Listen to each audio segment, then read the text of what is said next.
5 seconds to go.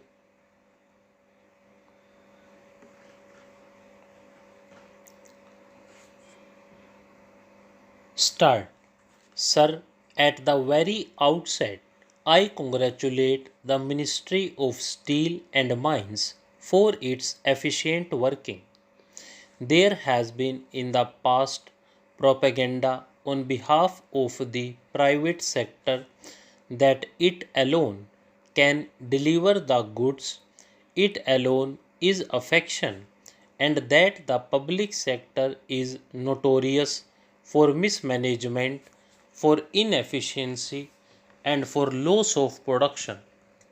Both the things have been exploited by the working of the public sector since the year 1981, and in streamlining the administration of the public undertakings, the Steel Ministry has played a key and crucial role.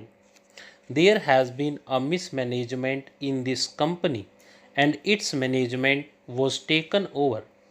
I am personally of the view that whenever mismanagement is visible in any private sector undertaking, then instead of only taking its management for a limited period, it should be taken over permanently, and it should not be a short and half hearted measure.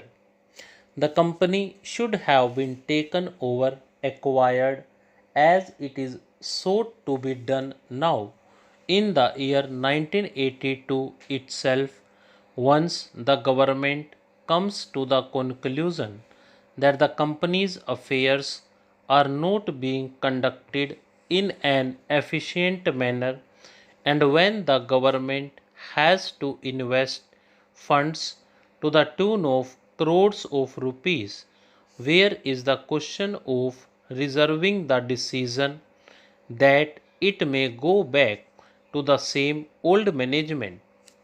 Now, the second thing is that there is a new strategy which is being resorted to by this private business. They somehow or other welcome the takeover of their undertaking, and they start the process of mismanagement deliberately so that the government may be compelled to take it over.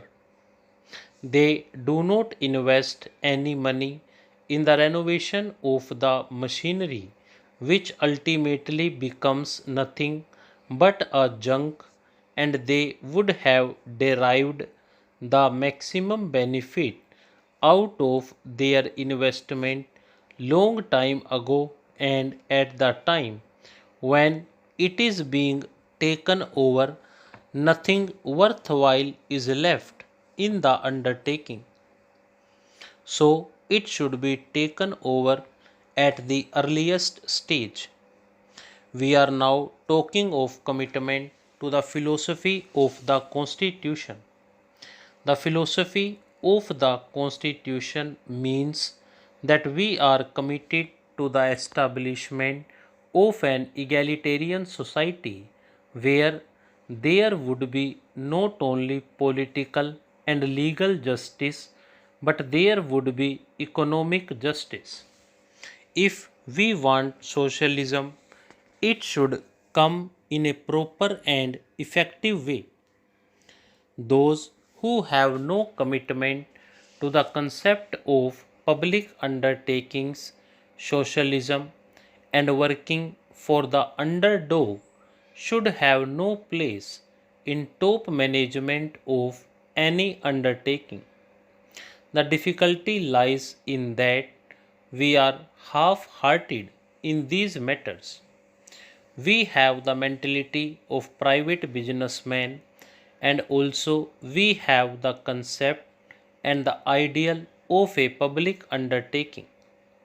The increasing participation of workers is the only safeguard for the success of any public undertaking in this country. There have been cases of inflated sales and fraudulent transactions about which My honorable friend made a pointed reference. I would submit that the Economic Intelligence Bureau should play an effective role in checking malpractices in such big undertakings.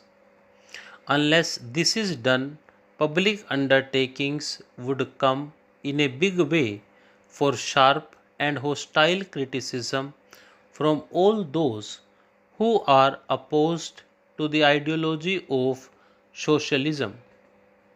As regards 4% interest allowable on the quantum of compensation, my honorable friend has said that this is not fair. The government cannot afford to pay the same amount of higher interest as is done in the case of private sector. The constitution itself has provided that the quantum of compensation would not be justifiable. It has been done with a deliberate objective.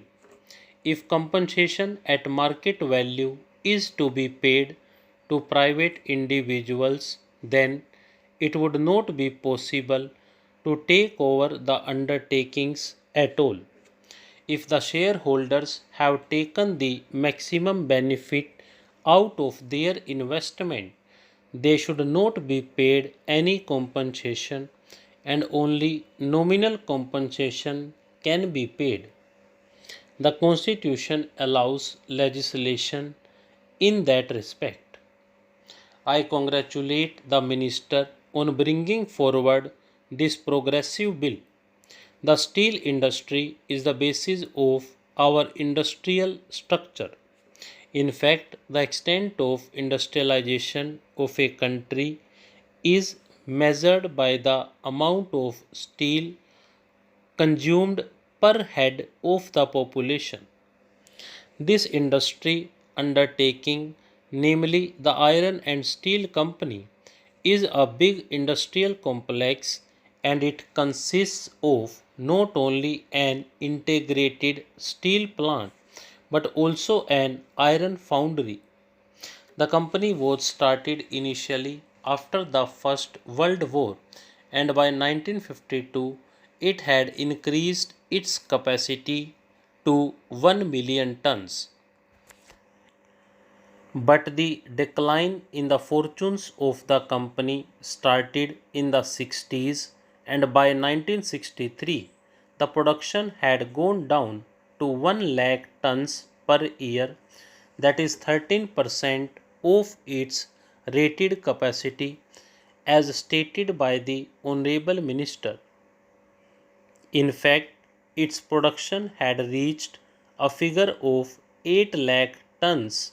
From that, it came down to 1 lakh tons, which was a result of the rotten management and the low price of steel stock.